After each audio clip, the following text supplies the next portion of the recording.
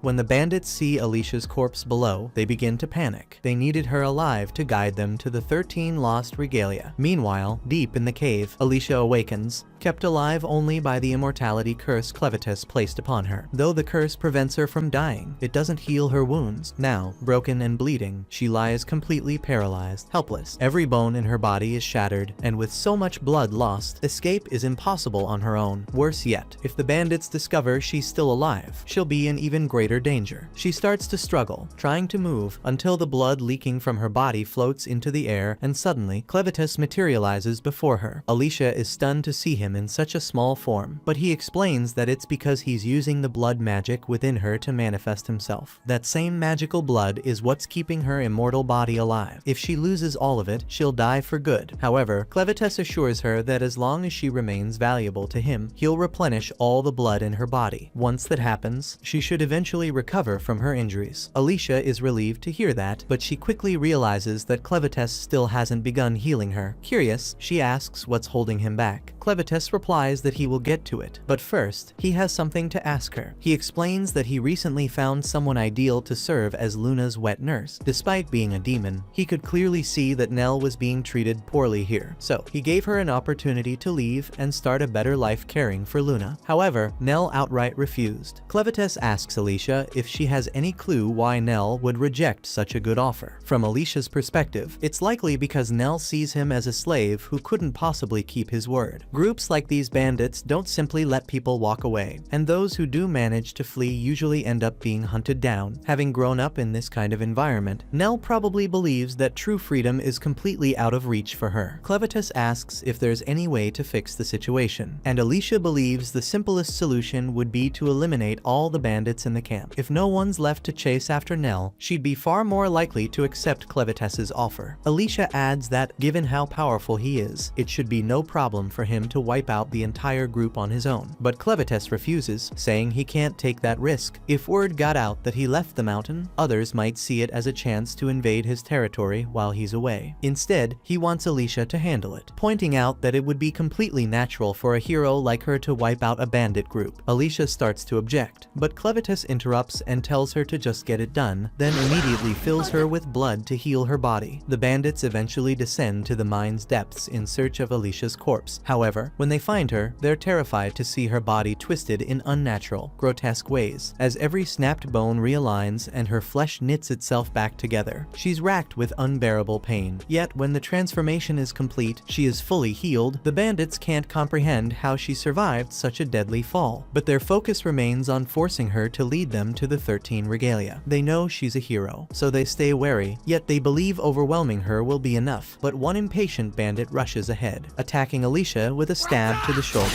Alicia takes his arm, drives her fist into his face, then snatches his sword and eye patch. She hates being pushed into violence, but these bandits are beyond redemption, leaving her no choice but to end them. With Alicia handling the bandits, Clen's only task now is to find Nell and make her believe that escaping this place is actually possible. Meanwhile, Nell makes her way back to the tavern, where Carm has been anxiously waiting for her. She's been worried sick. She can't stand seeing Nell constantly mistreated and beaten, but when it comes to the bandits, there's nothing she can do to stop them. Nell is really grateful for Carm's kindness, but there's still plenty to do. Carm asks her to begin by cleaning up the dishes. She then observes that Nell seems unusually cheerful despite her injuries, so she asks if something happened. Nell hesitates to call it something good, but she confesses it did brighten her spirits. Nell questions Carm about the outside world, which surprises Carm since Nell has never shown curiosity like that before. Carm wonders why she's asking, so Nell clarifies that, unlike Carm, who was taken to the camp, she was born there and has never seen the outside. She assumes Carm must have some knowledge of it. Carm admits she's aware of the outside world, but she doesn't have many fond memories of it. Like most of the women brought here, she either lost her home or never had one, so it's not something they discuss much. She then asks Nell why she's suddenly so interested in the outside. Nell responds by saying that someone asked her if she wanted to leave. Carm slaps Nell hard for daring to say something like that, especially with bandits still all over the place. The bandits see them as nothing more than disposable slaves, only useful until they're not. That's why all the women have had to stick together and protect each other. If Nell wants to survive here, she can't go around saying things like that. Right then, Vroko walks in, having overheard everything. Carm gets really anxious, unsure of what he might do. She asks him why he's there, since he almost never visits the tavern, but Vroko simply says he heard about a baby and wanted to see for himself. Carm then turns to Nell and asks her to tell Vroko where the baby is. Nell says that the last time she saw Luna, she was in the stables. Vroko says he'll go check for himself, but before heading out, he tells Nell to come with him. The tone in his voice makes it instantly clear to Carm that this isn't a good sign. She tries to intervene, but she has no power in this place, so there's really really nothing she can do. Meanwhile, Nell has no idea what's coming her way. After Vroko takes Nell away, Carm slams her hands on the table in frustration, furious because Nell was the only one around who could care for the babies, but Vroko clearly doesn't care about any of that. Carm tries to convince herself there was nothing she could have done, that Nell brought this on herself by mentioning leaving in front of Vroko, but deep down, she still feels awful about what's going to happen to her. Right then, Clen appears with Luna in his arms, catching Carm off guard since she hadn't heard him enter. She quickly assumes he's simply there to feed Luna. With a heavy heart, she informs him that Nell is gone and likely won't return. Carm isn't happy about it, but sadly, that's just how things work around here. Clen doesn't understand what Carm means by that, so he demands an explanation, and one look at Clen's eyes tells Carm that he's very serious about making sure Nell is alright. Meanwhile, Vroko leads Nell down an old stairwell, and Nell is amazed because even though she has lived her whole life in this camp, she has never seen this place before. Vroko explains that this area was once part of a massive magic ore mine, and that magic ores have countless uses. For instance, the lamp he's holding works by combining crushed magic ores with insect oil to create a flame. He goes on to say that before turning to a bandit, he spent a lot of time studying how magic ores could be used, especially how they react when mixed with different liquids to produce unique effects. Just then, Nell stumbled upon a skull on the floor, and she thinks this might not be good. Vroko turns out the lights and Nell begins to panic because this place is pitch black, so she can't see anything in here. She pleads with Vroko to turn the lights back on and Vroko obliges. But once Nell can see again, she's horrified to find Vroko's pet monster standing behind her. A key part of Vroko's research involved creating special mixtures to control demons like his pet Betty. This ability is what helped him take over as the bandit camp's leader. But as the leader, he can't afford to show mercy to someone like Nell after she openly talked about escaping. That's why he's decided to have Betty execute her. Once Nell fully grasps what's happening, she starts to panic. In a desperate attempt to flee, she takes off running, but Vroko quickly commands Betty to eat her. Betty immediately chases her. As Nell stumbles forward, struggling to get away, her mind flashes back to Clen's offer, and she deeply regrets not accepting it, wondering if things could have been different. Just then, she spots Clen holding Luna at the other end of the tunnel, and the last thought that goes through her mind is how sorry she feels for not being able to take care of Luna anymore. In that instant, Clen gets eaten by Betty and is swallowed whole, so she's gone. Luna bursts into tears at the horrifying scene, but Clen calmly tells her that this is simply how the world works. Monsters need to eat, and he can't fault it for following its nature. If anyone is to blame, it's him, for not getting there in time to save Nell. He's frustrated over losing someone as valuable as her, but at this point, there's nothing he can do. Clen then shifts his focus to Vroko, puzzled by the fact that a proud troll from the western forest would ever bow to someone like him. Vroko, on the other hand, thinks Clen must be out of his mind to be throwing insults at a time like this. He has no clue how Clen even managed to show up, but in the end, he figures it doesn't really matter. He orders Betty to eat Clen too, but to his surprise, she doesn't budge. Confused, he glances up at her to figure out why, and is stunned to see that Betty looks completely terrified. He's never seen her this scared before, and strangely enough, she won't even get close to Clen. She was utterly terrified, so much so that she reflexively vomits Nell up. However, Nell is drenched in stomach acid and has lost an arm and a leg, leaving her in terrible shape. Though she's badly mutilated, she's still alive, so Clen uses his abilities to counteract the acid. Then, he gently places Luna beside Nell so she can offer comfort in Nell's last moments. Clen then uses one of his shadows to carry Luna and Nell away while Vroko isn't looking, and by the time he turns back to face Clen, Vroko is shocked to see that the other two are gone. He thinks Clen must have done it by using some sort of magic, but Clen has no idea what magic even is. Vroko believes Clen is only pretending not to understand, since magic is the only possible explanation for everything he's done. In simple terms, magic involves using magic stones and certain ingredients to produce supernatural effects. For instance, the drug hidden in Vroko's coat was crafted from arcanesite, certain herbs, and the larvae of a parasitic fly. In short, it reduces anyone but him to complete idiocy. After using the substance on Betty, she became totally obedient to him. Vroko pours the drug into his fire, releasing a cloud of steam the moment Betty inhales it. She snaps, losing all sense of control and charging at Clen in a furious frenzy. Clen's body is tossed around like nothing, unable to fight back properly since he can't access much of his power in human form. As Clen is sent flying through the air, all he can think about is how furious he is that Alicia never said a word to him about magic. Meanwhile, Alicia is still in the middle of battling the bandits, having already taken down a dozen of them. But there are still plenty left, and the sword she snatched from one of the bandits has already snapped. If she plans to slaughter every last one of them, she'll need a stronger weapon. With that in mind, she bolts straight out of the cave. There are still about 50 bandits remaining, and even with her immortal body, exhaustion is still a threat. If she burns out before finishing them off, she's done for. Alicia finally reaches the water, only to find the monsters lurking at the surface, ready to devour her if she dives in. So instead, she climbs to the top of the scaffold, planning to lure the bandits after her. Once enough of them have followed her up, she cuts the support ropes, sending most of them crashing down into the water below. With so many bodies in the water, the monsters go wild, tearing through the bandits one by one in a bloody feast. Meanwhile, Alicia manages to slip past unnoticed by hiding inside a barrel. Since she doesn't have to worry about drowning, she just lets herself sink to the lake's depths, right where the legendary sword awaits. Still, as the barrel sinks deeper into the lake, holding her breath until reaching the bottom proves far more difficult than she anticipated. Alicia quickly begins to feel the intense pain and pressure she had mentally prepared for before diving in. The crushing force dulls her senses, and the lack of oxygen makes her entire body throb with discomfort. Although she knows she won't die, even if she suffocates, it takes tremendous willpower to resist her body's instinct to swim back to the surface. After several minutes, she finally reaches the bottom and tumbles out of the barrel. From afar, Alicia catches sight of the red glow of the magic sword and instinctively swims toward it. Even though her body feels unbearably heavy and difficult to move, she's fully aware that claiming the sword will grant her immense power, enough to make returning to the surface effortless. But just as she's about to take hold of the sword, a massive red eye opens before her. It's only then that Alicia understands. She's not standing at the bottom, but on the back of an enormous creature that has become aware of her presence. The colossal beast begins to rise, unleashing a powerful current that hurls her backward. In that moment, Alicia realizes this monster is the very reason the legendary hero was defeated in this place. Still, Alicia quickly refocuses on the sword and makes another attempt to seize it. But before she can fully reach it, the massive creature opens its mouth wide, drawing her in with a powerful suction. She's unable to fight the current, but at the last second, she manages to grasp the sword. Just as the beast devours her, her arm ends up wedged between the creature's jaws. But then she remembers her father's words.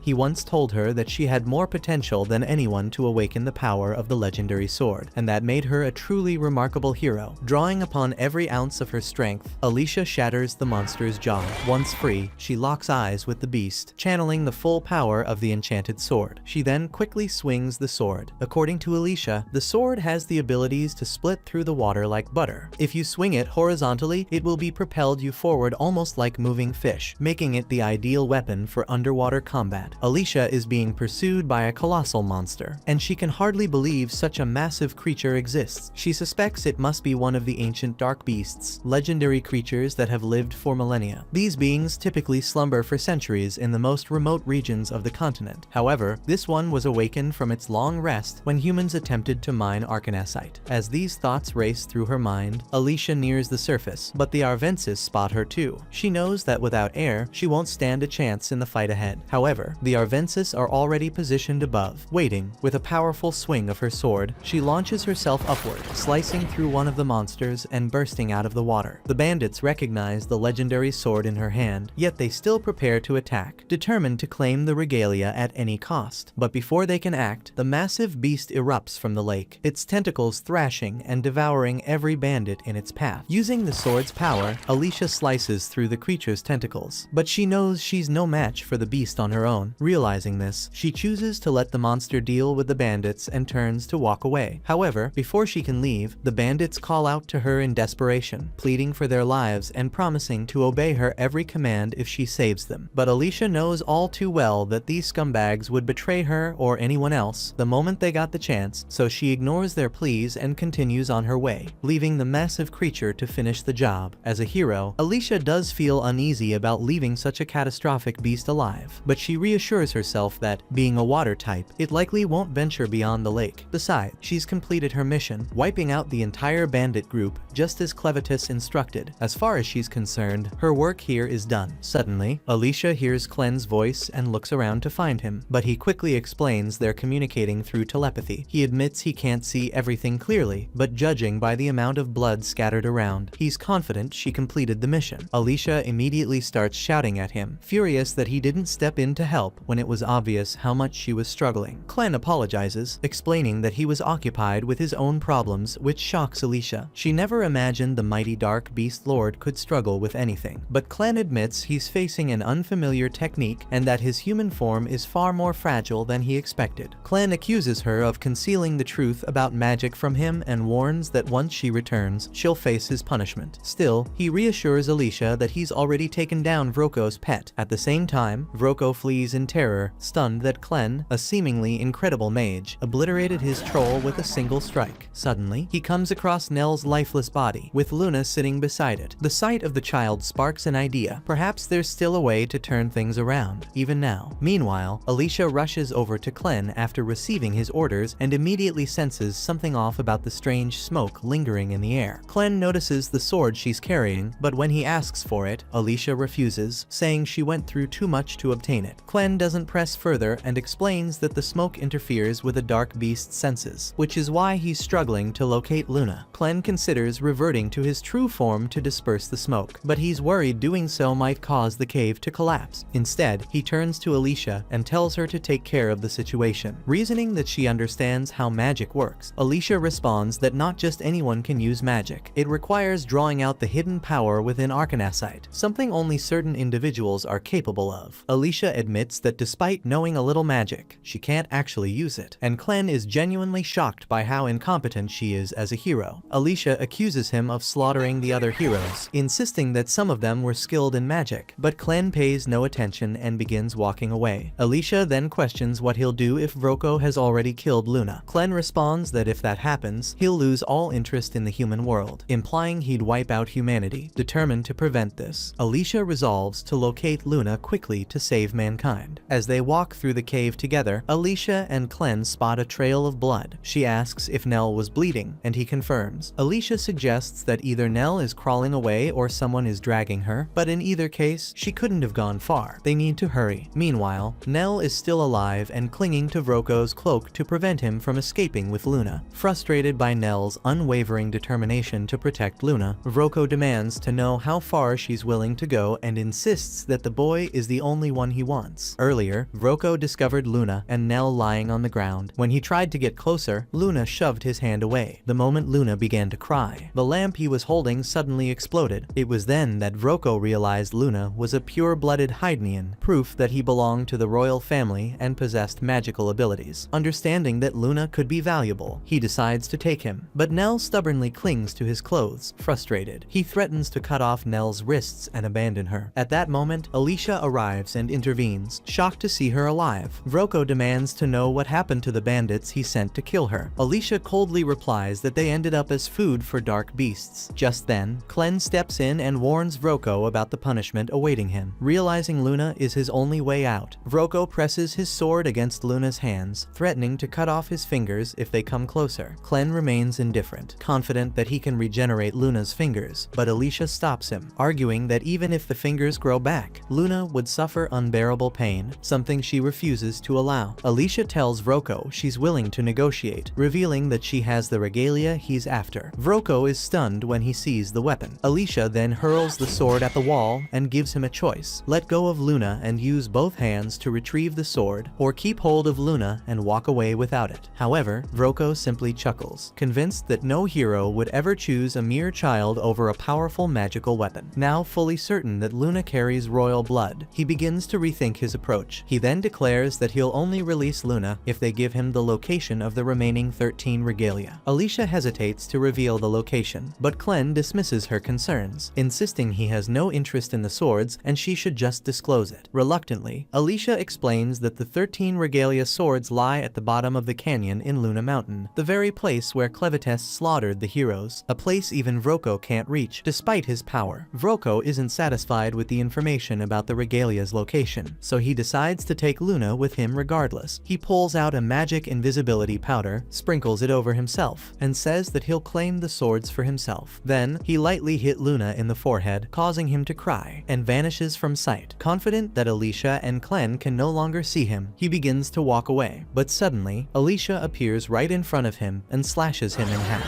Vroko is stunned, unable to comprehend how she managed to find him. She explains that even though he turned invisible and muted his own presence, presence. She could still hear Luna's cries. Clem retrieves Luna and gently wipes the powder off his body as he gets ready to leave. Alicia then asks what he plans to do with Nell, but Clem says he has no intention of doing anything. Her body is too damaged. While Clem could still heal her, it would require a great deal of effort, and he doesn't believe Nell is worth the trouble. Alicia believes Nell was the one who protected Luna until the very end, and it's thanks to her that they arrived in time before Vroko could escape. Clem reminds her that his magic blood can only be used on one person at a time. If he uses it to save Nell, it could mean Alicia will die. But Alicia doesn't care if she dies again, as long as Clem saves Nell. As a hero, her purpose is to save others. Alicia remembers her father saying something similar when she was younger. Clem draws her blood and infuses it into Nell's body. Shortly after, Nell awakens, stunned to be alive. She asks Clem if he saved her, but he denies it, explaining that Alicia was the one who chose to help. If Nell wants to express gratitude, she should thank Alicia instead. Clem remarks that, despite Alicia's strength, she is still human. However, now that he has returned her mana, she should regain consciousness soon. Moments later, Alicia opens her eyes and instinctively grabs her sword, relieved to find it still by her side. Clem then informs Nell that she has been reborn with a new name, Nelleru. He entrusts Luna to her care, saying she will now accompany them, and this time, Nell eagerly agrees to his offer. The following morning, Clem and Alicia find themselves in a localized town, where he then picks Alicia's sword up and says he's confiscating it because it stands out a little too much. Clem doesn't want to draw any unnecessary attention to them, so he drops it and it sinks into the ground while Alicia whines about it. He tells her to be glad that he isn't throwing it away after all. Nelu returns with a huge load on her back and informs them both that she got everything they're going to be needing for their journey. She even managed to find some really cute clothes for baby Luna. Alicia tells her she did a good job, but what she finds more concerning is the fact that Nelu is carrying all that heavy stuff at once with ease. Nelu tells her that it's fine and her body feels really light, even while she's carrying the supplies. Alicia hears this and is left speechless. She recalls that Nelu lost a large amount of her body, so she's left to wonder whether Clem ended up giving her the body parts of a bodybuilder bandit. Alicia was dead at the time,